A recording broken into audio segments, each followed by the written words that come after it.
We'd like to now move to the final keynote for today from our next partner, which is Zendesk. Ms. Neha Mangrulkar will be taking us through CX Trends 2021. Sorry, Neha, to have kept you waiting there. But Neha handles enterprise segment for Zendesk. In the West, she works with organizations to help them provide a delightful and easy customer experience. She has more than 10 years of corporate sales experience working in various technology organizations like Oracle, LinkedIn, and Polaris. So, Neha, over to you. You have 15 minutes, ma'am. Sure. Thank you so much, Nisha. It's been a pleasure being here, and it has been an insightful session till now. So can't wait to get started. Thank you so much, guys. Let me share my presentation.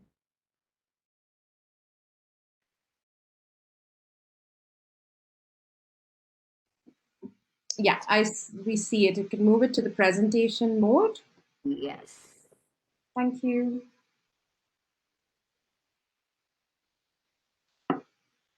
Yeah, All right. Hello, everyone. So again, to reiterate, this is Neha Mangrulkar. I'm talking to you all from Zendesk, and I'm here to speak to you about the customer experience trends for 2021. Before we begin, I will just like to set a context as to why we drew these trends and what is it that we do with customer experience trends and how is it that we can practically implement them in our day-to-day life, especially as customer service organizations. For all of us, 2020 has been an very different ride. I don't think any of our previous generations have seen a world which saw pandemic to such a large extent, where we were under lockdown for more than a year. It was in fact a never seen before time. It was a wild ride for everyone. Everyone was stuck at home, so customers flocked online. And not just customers who flocked online, it's also our support agents were working remotely, and companies scrambled. So there was a lot of mayhem. There were a lot of cancellations. There was a lot of market volatility. There was uncertainty, and companies required to be flexible more than ever. And that's the reason why your company's success also depended on a great customer service, because your customers were online.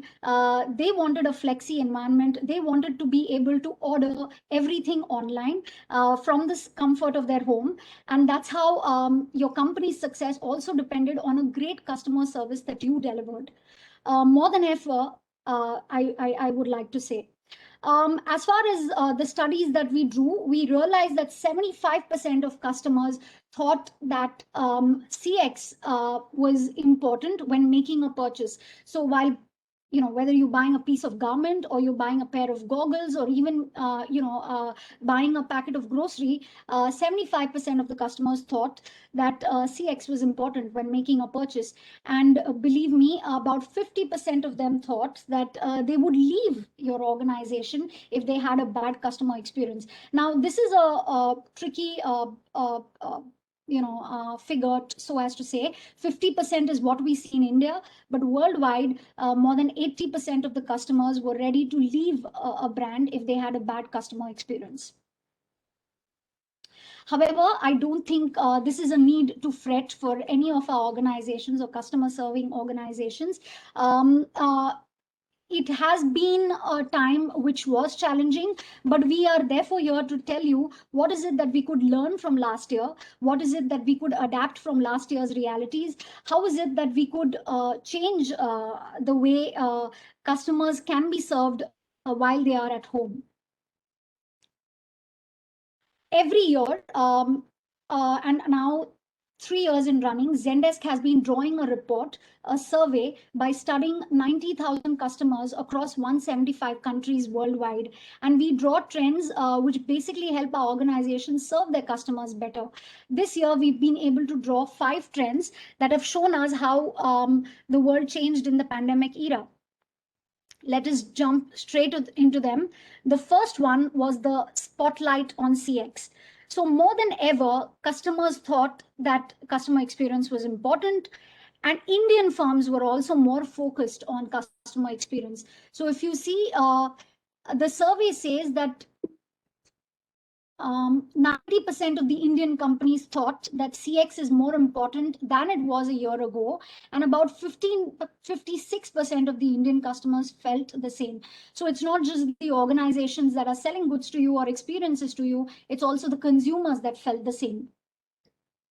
On the bright side, Indian customers are also more forgiving. So if you see, while 80% will switch to a competitor after more than one bad experience, be it LATAM countries like Brazil or developed countries like the United States, UK, Australia.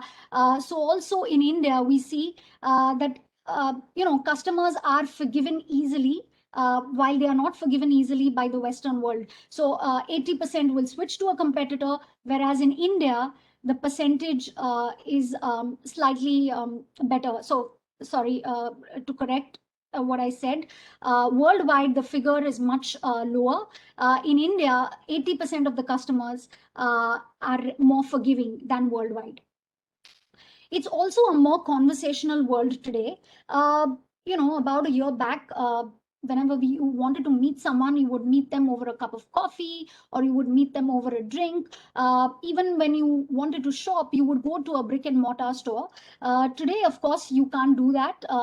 The pandemic has taught us how to shop and behave differently. And that's how we saw a rise in the digital world. We saw a rise in messaging. We saw that 93% of the Indian customers used at least one new channel support in 2020.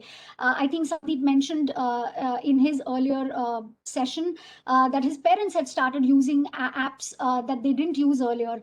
I think that applied to my parents too. The earlier generation definitely became more tech savvy in this new world. We also see that 61% tried messaging as a support channel for the first ever time. So that was never seen before. They tried messaging for the first time, and it worked wonders for the customers.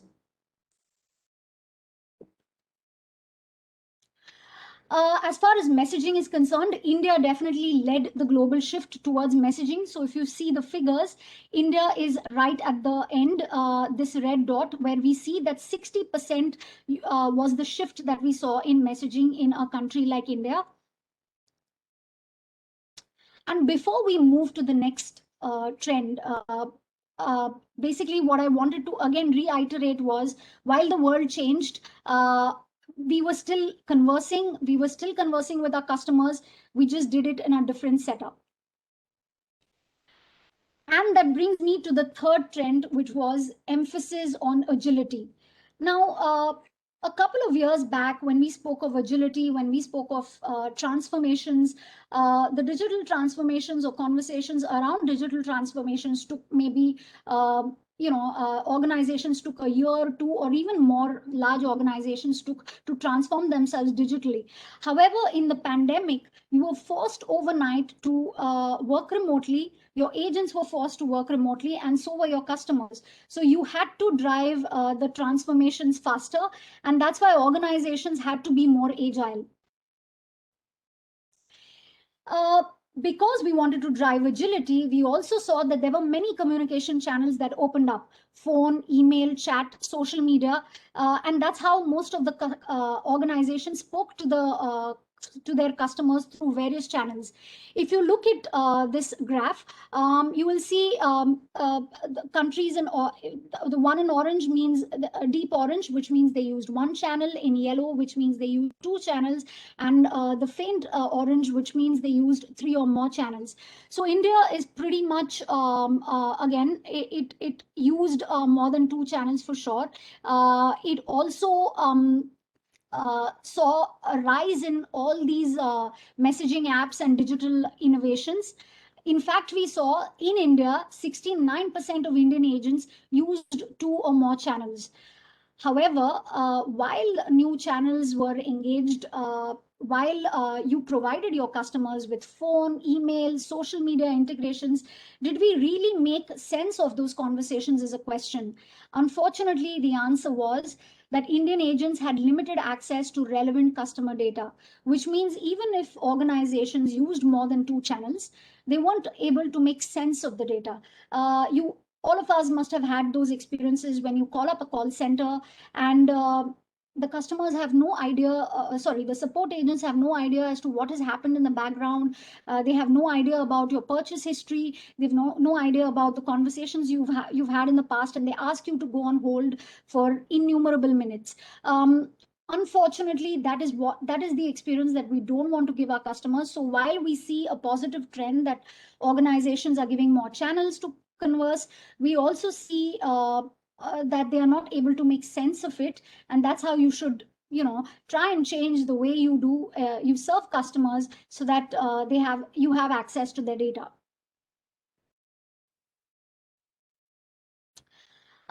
This also brings me to the second last trend, which is the future of work is now. I think Sandeep again had mentioned in his session, and a lot of speakers also did. There's been a lot of talk in the last 1 year on hybrid work environments.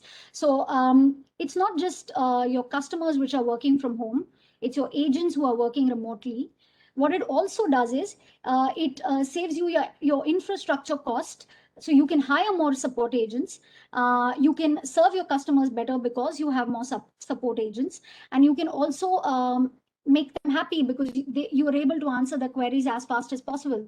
So I would say go.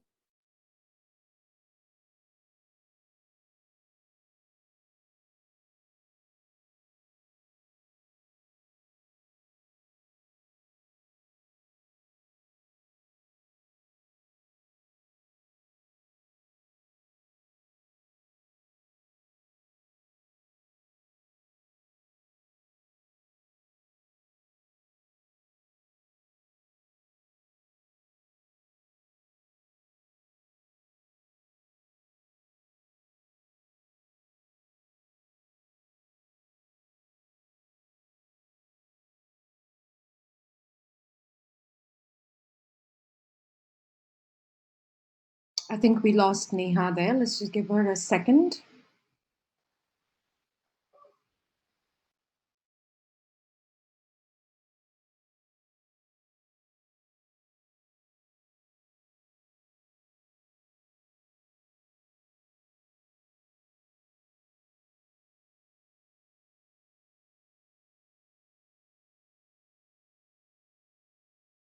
But do you have any of?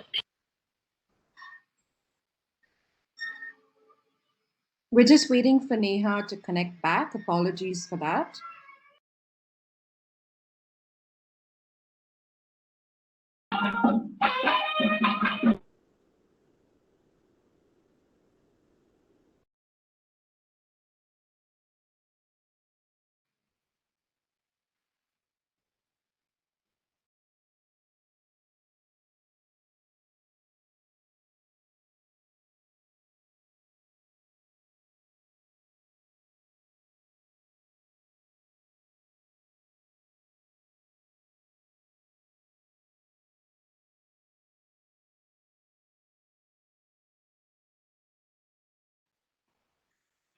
Okay, unfortunately, she's having a tough time connecting again.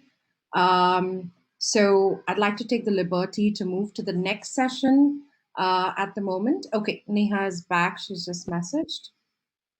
Sorry, Neha. I think you were on your last slide. You're on mute. Yeah, I was on my second last slide. Sorry guys, I could hear you, Nisha. I don't know why is it that you couldn't. Let me share my presentation right away. Not a problem. How much time do we have? You have another 2 minutes max. Okay, just a sec. Thank you.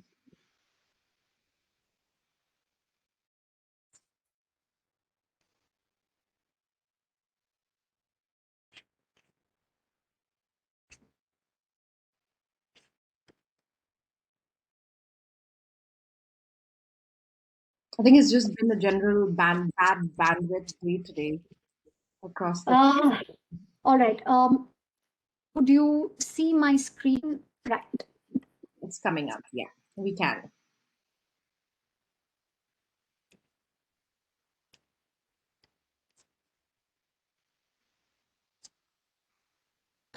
All right. I think this is the last slide, the second last slide that I was talking about. As to how our work environments have changed, we're looking at hybrid work environments. I was giving an example of an Australian wireless and communication services company called Progility, and how we helped customers across industries like healthcare, energy, and many other industries, along with the internal employees, to get up and running on the services within a couple of days using Zendesk platform. So despite it being a logistical nightmare, within a couple of days, Fragility was able to provide customers and the internal employees the platform and the experience that we would have seen even in a non-pandemic era. And that brings me to the last point, which is the digital tipping point. I will just like to take a step back and explain where the word digital really comes from. So while we've been talking about being digital from ages, if you see the history of the word digital comes from the word digits. Digits meaning at your fingertips, which means you want information at your fingertips. Your customers are not ready to wait for any transformational changes. While we spoke about those changes over a couple of years earlier, they wanted those changes and that agility within days and maybe even hours when the pandemic hit us. A great example of this digital tipping point was for a shipping company for us in France. It goes by the name Valeria. They operate shipping. They operate ships within Spain and along the Strait of Gibraltar. They set up their chat and messaging services just within 2 days, and the information about their boarding passes or even queries that the travelers had was easily shared via those messaging platforms, and that's how easy it was. It just took 2 days for a huge shipping organization such as them to provide the digital experience that our customers look for in these times. So, in a nutshell, while 2020 has been an amusing year, an interesting year, a difficult year to many of us, it also taught, while it opened a lot of cracks, I think it also gave an opportunity for organizations to rise up to the occasion and serve their customers differently. And that's how these trends showcase that even during trying times, you can actually serve your customers.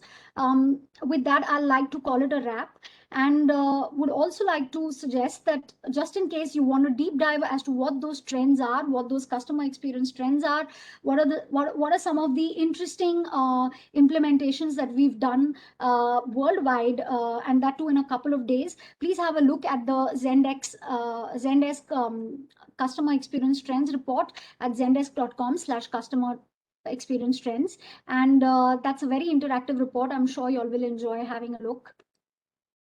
And that brings me to the end of my session. Sorry for that glitch in between. Thank you, Nisha, for having me over. It's been a pleasure. Thank you so much.